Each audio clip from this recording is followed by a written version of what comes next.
నిద్రలేని రాత్రులు 5వ భాగం. తల్లిదండ్రులను చూసిన షాక్ నుండి సౌందర్య తేరుకుని బయటపడేలోపు వాళ్ళని ఇంట్లోకి పిలుచుకువచ్చి కూర్చోబెట్టాడు వరుణ్. ఆమె పరిగెత్తుకు వచ్చి తండ్రి కాళ్ల మీద పడి ఏడ్చింది. ఆయన అభిమానంతో ఆమె తల నిమిరాడు. ఏడవకమ్మా, ఏడవటం ఆపు అని సమాధానపరిచారు. నేను మిమ్మల్ని ఎంతో అవమానపరిచాను. ఊళ్ళో ఎంతో పెద్ద తలవంపు ఏర్పరిచాను. అలాంటి నన్ను చూడటానికి మీకెలా మనసు వచ్చింది? ఏడుస్తూ అడిగింది. ఏం తప్పు చేస్తున్నా నువ్వు మా కూతురువమ్మా. నువ్వు పడ్డ కష్టాలు తమ్ముడు వరుణ్ పూర్తిగా వివరించాడు. రైలు కింద పడి చనిపోవాలనుకునే వరకు నిన్ను కష్టపెట్టారే, దాన్ని తలుచుకుంటేనే మా మనసు గిలగిల కొట్టుకుంటుంది. చేసిన తప్పుల కంటే ఎక్కువే శిక్ష అనుభవించావు. ఇక మీదట నీకు మేము తోడుగా ఉంటాము. నువ్వు ఏడవకూడదు అన్నారు. ఆమె మౌనంగా ఉన్నది. దీనికంతా కారణమైన వాడికి సరైన గుణపాఠం నేర్పపోతాను చూడు. అదంతా వద్దు నాన్న. అతని గురించి పూర్తిగా తెలుసుకోకుండా అవసరపడింది నేనే. అతన్ని పూర్తిగా మర్చిపోయి ఇక మీదటే మీ కూతురుగానే ఉండిపోతాను నాన్న బ్రతిమిలాడింది. ఇంటి పని మనిషిగాను లేక ఆశ్రమానికో వెళ్దామనుకున్న నీకు మేము గుర్తుకు రాలేదా? సనిగింది తల్లి. సౌందర్య భారాన్నంతా దింపేసిన దానిలాగా కనబడింది. ఆమె మొహంలో కొత్తగా ఒక తేజస్సు. స్వప్నాను తీసుకొచ్చి తండ్రి దగ్గర ఇచ్చింది. యువరానిలాగా పుట్టాల్సిన దానివి, ఇంత లేత వయసులోనే ఇంత కష్టపడ్డావేమ్మా? గొనుక్కుంటూ ముద్దుల వర్షం కురిపించాడు. ఏమీ తెలియని స్వప్న బిక్కమొహం పెట్టింది. నేను నీ తాతన్రా అని లాలిస్తూ కూర్చున్నారు. మా అమ్మాయి ప్రాణాలు వదలాలనే సమయంలో దేవుడే మిమ్మల్ని అక్కడికి పంపించాడు. మీరు చల్లగా ఉంటారు తమ్ముడు ఆవేశపడ్డారు. నేనేమీ పెద్దగా చేయలేదు సార్. ఆపదలో ఉన్నవారిని కాపాడవలసింది ప్రతి మనిషి యొక్క బాధ్యత కదా అన్నాడు అనిల్. తర్వాత వరుణ్ని చూసి చెప్పారు. మీకు కూడా చాలా థ్యాంక్స్ తమ్ముడు. కాపాడిన తర్వాత వదిలేసి వెళ్లకుండా ఇన్ని రోజులు బాధ్యతగా గౌరవంగా ఉంచి చూసుకోవడానికి ఎంతో గొప్ప మనసు కావాలి. మాకు థ్యాంక్స్ చెప్పేదంతా చాలు. తర్వాత ఏం చేయాలన్న దాని గురించి ఆలోచిద్దాం అన్నాడు వరుణ్. అది సరేరా, ఎలా సౌందర్య వాళ్ళ ఊరిని ఆమె తల్లిదండ్రులను కనుక్కున్నావు? ఆశ్చర్యంగా అడిగాడు స్నేహితుడు. ఒకరోజు మనం మాట్లాడుకుంటున్నప్పుడు సౌందర్య తన ఊరి పేరు చెప్పి అక్కడ కలహాలు రాకూడదని చెప్పింది. అది నాకు సరిపోయింది. సౌందర్య గబుక్కున తన తల ఎత్తి ఆశ్చర్యంతోనూ కృతజ్ఞతతోనూ అతన్ని చూసింది. ఆమెపై అతను ఉంచిన అభిమానం, అతని పదునైన తెలివితేటలను చూసి ఆశ్చర్యపడింది. సౌందర్య యొక్క తండ్రి కంటిన్యూ చేశాడు. ఈ తమ్ముడు వచ్చి నీ గురించి చెప్పిన విషయాలు మా కోపాన్ని బాధని పోగొట్టింది. వెంటనే నిన్ను చూడటానికి తమ్ముడితో బయలుదేరి వచ్చాము. నాతో ముందుగానే ఎందుకు చెప్పలేదన్నయ్యా? చిన్నగా కోపగించుకుంది సౌందర్య. నీతో చెప్పుంటే నన్ను వెళ్ళనిచ్చేదానివి కావు అని చెప్పి నవ్వాడు వరుణ్. నా దగ్గరైనా చెప్పుండొచ్చు కదా అన్నాడు అనిల్. సౌందర్య యొక్క నాన్న అమ్మ ఎలా ఉన్నారో మనకు తెలియదు. అందువల్ల ఒంటరిగా వెళ్ళి వాళ్ళని కలిసి మాట్లాడటమే మంచిది. అంతా ఒక సస్పెన్స్గా ఉండని అని అనుకునే చెప్పకుండా వెళ్ళాను. అందువల్ల 2-3 రోజులు ఫోనే చేయలేదు. కన్నవాళ్ళని హఠాత్తుగా చూసేటప్పటికీ సౌందర్య మొహంలో సంతోషాన్ని చూశావా అన్నాడు వరుణ్. నీకెలా థ్యాంక్స్ చెప్పాలో తెలియటం లేదురా. ప్రశంసలంతా ఉండని. సౌందర్య యొక్క అన్ని సమస్యలకు ఒక పరిష్కారం దొరికింది. అదే నాకు చాలా ప్రశాంతతనిచ్చింది వరుణ్ చెప్పగా ఆమె పొంగిపోగా ఆమె సంతోషాన్ని ఉత్సాహాన్ని చూసిన స్నేహితులు ఇది సౌందర్యనేనా అని ఆశ్చర్యపడ్డారు. ఆ ఉత్సాహం తగ్గకుండా రాత్రి వంటగదికి వెళ్ళింది. తల్లి కూడా వెనకే వచ్చింది. సౌందర్య తండ్రిని చూసి అనిల్, సౌందర్య కష్టాలన్నింటికీ మంచి ముగింపు వచ్చింది అని అనుకుంటున్నాను. ఇక ఆమె మీ భద్రతలో ఉంటుంది అన్నాడు. అవును తమ్ముడు, సౌందర్యను మా గ్రామానికి తీసుకువెళ్ళి మాతో పాటు ఉంచుకుంటాం. స్వప్న మా ఒంటరితనాన్ని పోగొడుతుంది అన్నాడు సౌందర్య తండ్రి. వంటింట్లో నుండి వేగంగా వచ్చిన సౌందర్య, నాన్న దయచేసి వద్దు, నా వల్ల ఇక మన గ్రామానికి రావటం కుదరదు అన్నది దృఢంగా. ఏమా అక్కడ నీకేమా కష్టం? అక్కడికొస్తే ఊళ్ళో ఎవరి మొహాన్ని చూడలేను. ఇంట్లోనే ముడుచుకు కూర్చోవాలి. గ్రామంలో ఉన్న వాళ్ళు అడిగే ప్రశ్నలకంతా మనం సమాధానం చెప్పాలి. ఇందులో చాలా కష్టాలు ఉన్నాయని మీకు తెలుసు. ఊళ్ళో పగను పెంచొద్దు. అందువల్ల నేను గ్రామానికి రాను అన్నది. సౌందర్య తల్లి దాన్ని ఆమోదించింది. తండ్రి అయోమయంలో పడ్డాడు. అలాగైతే మనం ఏం చేయాలి? ఇంకా ఎన్ని రోజులు వీళ్లకు భారంగా ఉండబోతావు? నాన్న, మన గ్రామానికి రానని మాత్రమే చెప్పాను. ఇంట్లోనే ఉంటానని చెప్పలేదే అన్నది. ఆమె అక్కడ ఉండటం అనిల్ కన్నవాళ్ళకి ఇష్టం లేదని, తన వలన అనిల్ గౌరీ వివాహానికి ఎటువంటి ఆటంకము రాకూడదనే విషయంలోనూ సౌందర్య చాలా క్లియర్గా ఉన్నది. ఆమె ఇంకా ఏం చెప్పబోతుందో అని అందరూ ఎదురు చూశారు. ఆమె మాట్లాడింది. మనం మన గ్రామం వదిలి ఇంకెక్కడికైనా వెళ్ళి జీవిద్దాం. అది ఒక నగరమై ఉంటే స్వప్న చదువుకు వసతిగా ఉంటుంది. వచ్చే సంవత్సరం దాన్ని స్కూల్లో చేర్పించాలి. హైదరాబాద్లోని ఇంకెక్కడైనా వేరే ఇల్లు తీసుకుని ఉందాం. కూతురు చెప్పింది అందరికీ సరే అనిపించింది. పలుసార్లు పలు రకాలుగా ఆలోచించి ఒక నిర్ణయానికి వచ్చారు. సౌందర్య తల్లిదండ్రులు వెంటనే తమ గ్రామానికి వెళ్ళి ఇల్లు పొలాలు చూసుకోవడానికి సరైన మనిషిని ఏర్పాటు చేయటం, తరువాత హైదరాబాద్ తిరిగి రావటం, ఇల్లు ఒకటి అద్దెకు తీసుకుని సౌందర్యతో జీవితాన్ని గడపటం, తండ్రి అప్పుడప్పుడు గ్రామానికి వెళ్ళి ఆస్తులను సరిచూసుకుంటూ రావటం అనేది నిర్ణయించుకున్నారు. అందరికీ ఆ నిర్ణయం తృప్తినిచ్చింది. సౌందర్య తల్లిదండ్రులకు మాత్రం గ్రామాన్ని, ఆస్తులను, రాజభవనం లాంటి ఇంటిని వదిలి రావడానికి కొంచెం బాధగానే ఉంది. కానీ సౌందర్య స్వప్నాల కోసం తాము జీవించాలని ఆలోచించి మనసును దృఢపరుచుకున్నారు. సౌందర్య భారాన్ని ఆమె తల్లిదండ్రుల దగ్గర అప్పగించాను అని తన తల్లిదండ్రులకు అనిల్ తెలియపరచడంతో వాళ్ళు ప్రశాంతత చెందారు. కొడుకు అమెరికా నుండి తిరిగి వచ్చిన వెంటనే వాడికి, గౌరికి పెళ్లి ఎంతో గొప్పగా చేయాలనే దాని గురించి ప్లాన్ వేసుకోవడం ప్రారంభించారు. సౌందర్య రెడీ చేసిన వంటను అందరూ ఒకటిగా కూర్చుని తిన్నారు. అప్పుడు అనిల్కు ఫోన్ వచ్చింది. ఆ ఫోన్ మాట్లాడి ముగించగానే చెప్పాడు, నేను అమెరికా వెళ్ళటానికి వీసా దొరికింది. విమానం టికెట్ వచ్చిన వెంటనే బయలుదేరాలి. ఆ రోజు రాత్రి అందరికీ ప్రశాంతత, ఉత్సాహం నిండిన రాత్రిగా మారటంతో ఆ రోజు కూడా ఒక నిద్రలేని రాత్రిగానే గడిచింది. 2 వారాల్లో అనిల్ అమెరికా వెళ్ళబోతాడనే వార్త అడావిడి ఏర్పరిచింది. సౌందర్య తండ్రి తమకు హైదరాబాదులోనే ఒక ఇల్లు చూసి పెట్టమని అనిల్ వరుణ్ల దగ్గర చెప్తాడు. కొంచెంసేపు ఆలోచన తర్వాత అనిల్ చెప్పాడు, మీరు హైదరాబాదులోనే ఉండబోతారంటే హడావిడిగా ఇంకో ఇల్లు ఏది చూడక్కర్లేదు. మీరు ఇక్కడే ఉండొచ్చు. నేను తిరిగి వచ్చిన తర్వాత వేరే ఇల్లు చూసుకోవచ్చు. అందరూ ఆ సలహాను ఒప్పుకున్నారు. వరుణ్ మాత్రం మౌనంగా ఉన్నాడు. నువ్వేమీ మాట్లాడవేరా? వరుణ్ చూసి అనిల్ అడిగాడు. నేను నా పాత గదికే వెళ్ళిపోదామని అనుకుంటున్నా. సౌందర్య అడ్డుపడింది.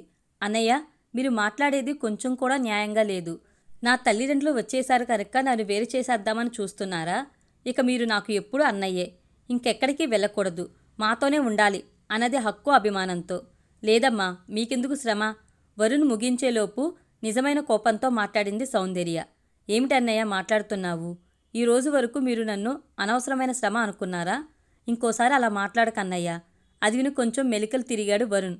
అనిల్ చెప్పాడు, నీకు ఆక్షేపణ లేకపోతే నేను తిరిగి వచ్చేంత వరకు ఇక్కడే ఉండు. మనమిద్దరం ఇంట్లో లేకపోతే ఇంటి యజమానికి మన మీద అనుమానం వస్తుంది. వరుణ్ అది అంగీకరించాడు. సౌందర్య సంతోషపడింది. అనిల్ మళ్ళీ తన తల్లిదండ్రులతో మాట్లాడి తాను 2 వారాల్లో అమెరికా వెళ్తున్నట్టు చెప్పాడు. వాళ్ళ కొడుకు అమెరికా వెళ్ళటాన్ని సగం మనసుతో అంగీకరించారు. కొడుకు పెళ్లి వాయిదా పడుతుందేనన్న బాధ ఉన్నది. సౌందర్య తల్లిదండ్రులు మరుసటి రోజు పొద్దున్న ఉత్సాహంగా వాళ్ళ గ్రామానికి వెళ్లారు. అనిల్, వరుణ్లు తమ తమ ఆఫీసులకు బయలుదేరారు. సౌందర్య దగ్గర కనబడిన మార్పులు చూసి ఇద్దరు ఆనందపడ్డారు. కవిత వలన ఏర్పడిన బాధింపు అనిల్ను పూర్తిగా వదిలి వెళ్ళింది. అతని విమాన టికెట్ వచ్చి అతను వెళ్లే తారీఖు నిశ్చయమయ్యింది. దాన్ని తన ఇంటికి, సౌందర్య వాళ్ళ ఇంటికి తెలిపాడు. ఆమె తల్లిదండ్రులు గ్రామంలో చేయవలసిన ఏర్పాట్లు అన్నీ చేసి ఉంచడంతో తమకు కావాల్సిన అత్యవసరమైన వస్తువులతో వెంటనే తిరిగి వచ్చారు. అనిల్ తల్లిదండ్రులు అనిల్ బయలుదేరాల్సిన ముందు రోజు వచ్చి చేరారు. ఒకే ఇంట్లోనే అందరూ ఉన్నందువలన ఒకరికొకరు మాట్లాడుకుని దగ్గరయ్యారు. అనిల్ తండ్రి, సౌందర్య తండ్రి ఒక పక్కన కూర్చుని తమ గ్రామాల గురించి, రాజకీయాల గురించి కథలు మాట్లాడుకుంటున్నారు. అనిల్ అమెరికా నుండి తిరిగి వచ్చిన వెంటనే వాడికి, గౌరికి పెళ్లి, మీరు ఖచ్చితంగా రావాలి అన్నాడు అతని తండ్రి. ఖచ్చితంగా వస్తాము అన్నారు సౌందర్య తండ్రి. వంట చేస్తూనే ఆడవారు గలగలమని నవ్వుకుంటూ మాట్లాడుకుంటున్నారు. అనిల్ తల్లి కూడా ఇప్పుడు సౌందర్యతోనూ ఆమె తల్లితోనూ సహజంగా ఉండగలుగుతుంది. అనిల్, వరుణ్ సూట్ కేసుల్లో వస్తువులు సర్దటంలోనూ, ప్రయాణానికి కావాల్సిన మిగిలిన పనులను చేయటంలో జాగ్రత్తగా ఉన్నారు.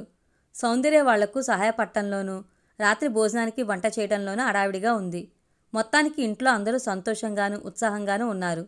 కానీ సౌందర్య మాత్రం ఎందుకో అలా ఉండలేకపోతుంది. ఏదో అర్థం కాని ఒక దుఃఖం ఆమె గొంతును అడ్డుకుంటుంది. తెలియని కలతతో తప్పించింది. అందరిలాగా ఉండేందుకు ఎంత ప్రయత్నం చేసినా ఆమె వలన కుదరలేదు. ఒక యంత్రంలాగా అందరికీ రాత్రి డిన్నర్ వడ్డించింది. డిన్నర్ తర్వాత కూడా అందరూ కలిసి మాట్లాడుకుంటున్నారు. కానీ సౌందర్య వల్ల సహజంగా నవ్వుతూ మాట్లాడటం కుదరలేదు. శోకం వచ్చి ఆమెను అతుక్కుని ఉంది. మాటలు ముగించుకుని నిద్రపోవడానికి వెళ్లారు. తన చుట్టూ అందరూ ప్రశాంతంగా నిద్రపోతున్నప్పుడు ఆమె వల్ల నిద్రపోవటం కుదరలేదు. ఆ రోజు రాత్రి కూడా ఆమెకు నిద్రలేని రాత్రిగానే గడిచింది. డొల్లి డొల్లి పడుకున్నా ఎలాంటి ప్రయోజనమూ లేదు. రాత్రి ముగిసేటట్టుగానూ అనిపించడం లేదు. మరుసటి రోజు కూడా ఆమె వలన ఏ పనిలోనూ పూర్తి శ్రద్ధ పెట్టలేకపోయింది. ఎవరి దగ్గర నవ్వుతూ మాట్లాడటం కుదరలేదు. దేన్నో పారేసుకున్న మనోభారంతో తడబడింది. శరీరము, మనసు కలిసి పనిచేయడంతో అలసిపోయింది. అందరూ విమానాశ్రయం చేరుకున్నారు. అనిల్ అందరి దగ్గర వీడ్కోలు తీసుకున్నాడు. తన తల్లిదండ్రుల కాళ్ళ మీద పడి నమస్కరించుకున్నాడు. సౌందర్య తల్లిదండ్రుల దగ్గర వీడ్కోలు చెప్పాడు. వాళ్ళతనికి మనసారా అభినందనలు తెలిపారు. వరుణ్ను కావలించుకుని విడిపోతున్నప్పుడు అతని కళ్ళు స్నేహితునికి ప్రత్యేక అభినందనలు తెలిపినాయి. పిల్ల స్వప్నాను ముద్దు పెట్టుకుని తర్వాత సౌందర్య దగ్గరకు వచ్చి వెళ్ళొస్తాను అన్నాడు. ఆమె వల్ల సమాధానం చెప్పడం కుదరలేదు. కళ్ళు చెరువైంది. హృదయం పేలిపోతుందేమో అన్నట్టు ఉన్నది. పొంగుకు వస్తున్న కన్నీటిని శ్రమపడి అణిచిపెట్టుకుంది. అనిల్ లోపలికి నడిచాడు. ఒక టర్నింగ్లో కొద్ది క్షణాలు నిలబడి అందరికీ చేయి ఊపి తర్వాత క్షణం కనుమరుగయ్యాడు. కళ్ళల నుండి కనుమరుగైన తన మనసు నిండా అనిల్ నిండిపోయున్నాడని అప్పుడు పూర్తిగా అర్థం చేసుకుంది సౌందర్య. అవును, ఇన్ని రోజులు ఆమెకే తెలియకుండా అతన్ని ఇష్టపడుతున్నదని అనుకోకుండా దూరం అవటం ఎత్తి చూపించింది. ఆ భావం ఆమెకు సంతోష ఆవేదనగా ఉన్నది. ఎప్పుడు ఎలా తన మనసు లోపలికి అతను వచ్చాడనేది ఖచ్చితంగా నిర్ణయించుకోలేకపోయింది. అనిల్ మీద తనకున్నది మర్యాద మాత్రమే కాదు, దానికి పైన లోతైన ప్రేమ అనేది అనుకున్నప్పుడు అర్థం కాని తీయటి భావం పొంగుకు వచ్చింది. కానీ అతన్ని ఇంకో 10 నెలలు చూడలేము అనేది గ్రహించినప్పుడు తిరిగి దుఃఖం ఆమెను చుట్టుముట్టింది. రాముణ్ణి చూడలేక లంకలో సీత అనుభవించిన కష్టాలు అనుభవపూర్వకంగా గ్రహించింది. పాపం ఆమె ఒక అవస్థ నుండి ఈ మధ్య బయటకు వచ్చింది. ఈరోజు కొత్త కష్టాలు తలెత్తినాయి. నిరంతరం అవస్థ పట్టడం ఆమె విధా. అలాగైతే అతను తిరిగి వచ్చేంత వరకు అన్ని రాత్రులు ఆమెకు నిద్రలేని రాత్రులేగా. అనిల్ని ఎక్కించుకుని వెళ్తున్న విమానం అతన్ని ఎప్పుడు తీసుకువచ్చి దిగుతుంది అని అప్పుడే ఎదురు చూడట మొదలుపెట్టింది. ఇంటికి వచ్చినప్పుడు అందరి దగ్గర అడావిడి అంటుకుంది. సౌందర్య మనసులో నిరంతరంగా తుఫాను వీస్తుంది. తన ఆశ న్యాయమైనదా అని ఆలోచించింది. ఆమె మనస్సాక్షి అది తప్పు అని నిరంతరం చెప్తూనే ఉంది. మోహన్ను ప్రేమించావు, ఇప్పుడు అనిల్ని ప్రేమిస్తున్నావు. నీ ప్రేమ అనుకున్న వెంటనే మనిషిని మార్చుకోగలిగినదా అని ఎగతాళి చేసింది ఆమె తెలివి. అది తెలియని వయసులో అర్థం కాని పరిస్థితుల్లో వ్యామోహానికి లొంగిపోయి తీసుకున్న నిర్ణయం. కానీ అనిల్ను ప్రేమించే పక్వం తనకు తెలియకనే ఏర్పడున్నది. అతను నా మనసంతా నిండిపోయున్నాడు. ఇది వ్యామోహంతో వచ్చింది కాదు, ఇదే నిజమైన ప్రేమ అన్నది మనసు. మీ ఇద్దరి కుటుంబాలు ఇప్పుడే దగ్గరయ్యాయి. అనిల్ తల్లిదండ్రులు నీతో సహజంగా మాట్లాడుతున్నారు. ఈ పరిస్థితుల్లో నీ ఇష్టాన్ని చెప్తే ఇద్దరు కుటుంబాలకు మధ్య పగ ఏర్పడదా? తెలివి అడిగింది. నా ఇష్టాన్ని మొదట ఆయన దగ్గరే చెప్తాను. ఆయన ఒప్పుకునే పక్షంలో నా తల్లిదండ్రులు కూడా ఒప్పుకుంటారు. ఆ తర్వాత అతని తల్లిదండ్రులు ఒప్పుదల కూడా బ్రతిమలాడి పొందొచ్చు అనే ఆలోచనను తెలిపింది మనసు. తెలివి మనసు పెద్ద పోరాటమే చేసినాయి. అనిల్ పెద్ద చదువు చదువుకున్నాడు. చేతి నిండా సంపాదన. అతనికి ఇంటర్ ముగించిన నీకు ఎలా కలుస్తుంది? గౌరీ కూడా ఇంటరే కదా చదువుకుంది. నా తండ్రి ఆస్తంతా నాకే కదా. ఆయనకు గౌరీ కంటే నేనే కదా సరైన జత. గౌరీతో అనిల్ పెళ్లి ఏర్పాట్లు చేస్తున్నారు అతని తల్లిదండ్రులు. వాళ్ళు ఎలా నీ ప్రేమను అంగీకరిస్తారు? కష్టమే. కానీ కొడుకు అడుగుతున్నప్పుడు కన్నవాళ్లు కుదరదని చెప్పరనే నమ్మకం ఉంది. అదే సమయం గౌరీ ఆయన ప్రేమించే అమ్మాయి కాదు, కన్నవాళ్లు తమ కొడుకు కోసం సెలెక్ట్ చేసిన అమ్మాయి. అతని మేనమామ కూతురు. ఆయన కూడా ఆమెను పెళ్లి చేసుకోవాలనే నిర్ణయం తీసుకుంటే నేనే ముందుండి వాళ్ళ పెళ్లి జరిపిస్తాను. ఆ తర్వాత ఎవరికి ఏ కష్టమూ ఇవ్వకుండా తప్పుకుంటాను. వరుణ్ అనిల్ యొక్క ప్రాణ స్నేహితుడు. అతను నీ ఆశకు అడ్డు వస్తే? ఆయనకు వరుణ్ ప్రాణమే, కానీ నాకు తోడబుట్టిన సహోదరుడు. మా పెళ్లి అతనికి రెండింతల సంతోషం ఏర్పరుస్తుంది. ఎటువంటి ఆటంకము కలిగించడు. నీ ప్రేమను అనిల్ అంగీకరించకపోతే నాకు ఆ భయం ఎక్కువగానే ఉన్నది. నా ప్రేమను అంగీకరించడానికో నిరాకరించడానికో అతనికి పూర్తి హక్కు ఉంది. అతను ఏ నిర్ణయం తీసుకున్నా నేను మనస్ఫూర్తిగా ఒప్పుకుంటాను. నీకు సహాయపడటంలో అనిల్ చాలా కష్టాలు ఎదుర్కొని ఇప్పుడే కొంత ప్రశాంతత పొందుతున్నాడు. అతనికి తిరిగి మనో కష్టం ఇవ్వబోతావా? లేనే లేదు. ఇందులో అతనికి ఇష్టం లేకపోతే అది నన్నో లేక మిగిలిన వారినో ఏ విధంగానూ కష్టపెట్టనివ్వకుండా జాగ్రత్తగా నడుచుకుంటాను. అనిల్ నిన్ను అంగీకరించకపోతే ఆ తర్వాత నీ పరిస్థితి ఏమిటనేది ఆలోచించి చూసావా? అలాంటి పరిస్థితి ఒకటొస్తే జీవితాంతం ఇలాగే ఉండిపోతా. కన్నవారు, స్వప్న వీళ్లే నా లోకం అని జీవిస్తాను. ఈ పోరాటం చివరిలో తెలివిని పక్కకు నెట్టింది మనసు. అనిల్ పైన ఏర్పడ్డ ప్రేమ వలన అతని తల్లిదండ్రులపైన ఎక్కువ శ్రద్ధ, మమకారం చూపించడం మొదలుపెట్టింది సౌందర్య. మాటల మధ్యలో ఒకసారి అతని తండ్రిని మావయ్య అని పిలిచి చూసింది. ఆయన దాన్ని తప్పుగా తీసుకోకపోవడంతో అప్పటినుంచి వాళ్లను మావయ్య, అత్తయ్య అని పిలవటం మొదలుపెట్టింది. వాళ్లకు కావాల్సినవి చూసి చూసి చేసింది. గత 2 రోజులుగా ఆమెలో ఏర్పడిన మార్పులను కూడా ఎవరూ అర్థం చేసుకోలేదు, అనుమానించనూ లేదు. ఆమె చేసేవన్నీ అనిల్పై ఉన్న మర్యాదతోనే చేస్తుందని అనుకున్నారు. నిజానికి ఆమె కూడా నిన్నటి వరకు అలానే అనుకునేది. కానీ అనుకోకుండా ఏర్పడిన ఎడబాటు అతని మీద తనకున్నది మర్యాద కాదు, అపరిమితమైన ప్రేమ అని గ్రహించింది. అప్పటినుంచి అనిల్ను తన భర్తగా అనుకునే ప్రవర్తించడం మొదలుపెట్టింది. నువ్వు చేసేది తప్పు అని అప్పుడప్పుడు మనస్సాక్షి ఎత్తు చూపుతున్నా దాన్ని అణిచివేసింది. ఇంతవరకు విధిని నమ్మిన ఆమె ఇప్పుడు దేవుణ్ణి మళ్లీ మనసు కరిగేలాగా ప్రార్థించడం మొదలుపెట్టింది. అనిల్ దండం పెట్టుకునే దేవుళ్లందరినీ తనకు కూడా ఇష్టదేవతలుగా చేసుకుంది. మరుసటి రోజు అనిల్ కాలిఫోర్నియా వెళ్ళి చేరిపోయాడని వరుణ్ చెప్పినప్పుడు ఆమె ఎక్కువ ప్రశాంతత చెందింది. ఆ తర్వాత అనిల్ తల్లిదండ్రులు తమ ఊరికి తిరిగి వెళ్లారు. వాళ్ళను అత్యంత మర్యాదతో సాగనంపింది. వాళ్ళు తన్ని వాళ్ళ కోళ్లగా ఒప్పుకోవాలి అనే తపన ఆమె దగ్గర కనబడింది. రాత్రి పగలు ఆమెకు అనిల్ గురించిన ఆలోచనలే మెదులుతున్నాయి. రెస్ట్ దొరికినప్పుడల్లా ఒంటరిగా కూర్చుని మౌలాలి రైల్వే స్టేషన్లో జరిగిన సంఘటన మొదలు అతని విమానం ఎక్కి వెళ్లేంత వరకు జరిగిన ఆనంద సంఘటనలు గుర్తుకు తెచ్చుకోవాలని ఆశపడింది. సౌందర్య తల్లి ఇది గమనించింది. కానీ తన ఒంటరితనాన్ని తలుచుకుని అలా ఉన్నదేమోనన్న తప్పు లెక్క వేసింది. సౌందర్య యొక్క ఆలోచనలో అనిల్ ఉండటాన్ని ఎవరూ అర్థం చేసుకోలేదు. సౌందర్యకు మరో పెళ్లి చేయడానికి వరుణ్ణి చూడమని సౌందర్య తల్లి తన భర్తను పురమాయిస్తూనే ఉన్నది. ఒకరోజు డిన్నర్ తర్వాత అందరూ కూర్చుని మాట్లాడుకుంటున్నారు. ఒక మంచి వరుణ్ణి చూసి నీకు పెళ్లి చేయదలుచుకున్నాం, నువ్వేమ్మా చెప్తావు అడిగాడు తండ్రి. అదిరిపడ్డది సౌందర్య. నాన్నా, ఎందుకు హఠాత్తుగా నా పెళ్లికి అంత అవసరం? కానీ తన పెళ్లి మాట తండ్రే ప్రారంభించారు కాబట్టి ఆమెకు ప్రశాంతత అనిపించింది. తన అంగీకారాన్ని ఎలా తెలపాలో తెలియక గింజుకుంది. నీకు 20 ఏళ్లే అవుతుంది. ఇంతలోనే చేతిలో ఒక బిడ్డతో ఒంటరిగా నిలబడ్డావు. నీ గురించిన బాధ మాకుండదా అన్నది తల్లి. మీ ఆదరణే నాకు చాలమ్మా. మా ఆదరణ నీకు ఎన్ని రోజులు ఉంటుందమ్మా? మాకు వయసు అవుతుంది. మా తర్వాత నీకు ఒక తోడు కావద్దా అన్నాడు తండ్రి. అంతవరకు వాళ్ళ సంభాషణలో తాను తలదోచకూడదనే మౌనంగా ఉన్న వరుణ్, మీ పెళ్లి గురించి మీరు ఏమనుకుంటున్నారు? అది చెప్పండి మొదట అన్నాడు.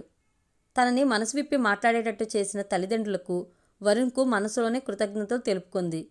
ఒకసారి చేసిన తప్పు కోసం పెళ్ళే వద్దని చెప్పడం లేదు. నన్ను పూర్తిగా అర్థం చేసుకుని ఆ తర్వాత నన్ను ఏలుకునేవాడే రావాలి. ముఖ్యంగా స్వప్నను తన కూతురుగా అతను అంగీకరించాలి. అలాంటి ఒకతను దొరికితే ఖచ్చితంగా పెళ్లి చేసుకుంటాను. అనిల్కు స్వప్న పైన ప్రేమ ఎక్కువ కాబట్టి ఇద్దరినీ అతను ఏలుకుంటాడనే నమ్మకం ఆమెకు. కానీ దాన్ని బహిరంగంగా బయటకు చెప్పలేకపోయింది. ఇలా ఒకడిని ఎక్కడ ఎలా వెతికేది అనే అయోమయంలో ఉండిపోయారు సౌందర్య తల్లిదండ్రులు, వరుణ్. ఆమె అనిల్ను మనసులో ఉంచుకునే మాట్లాడుతున్నదని వాళ్ళు ఇంకా గ్రహించలేదు. పూర్తి వీడియో కోసం మన ఛానల్ తప్పకుండా సబ్స్క్రైబ్ చేసుకోండి. Thank you.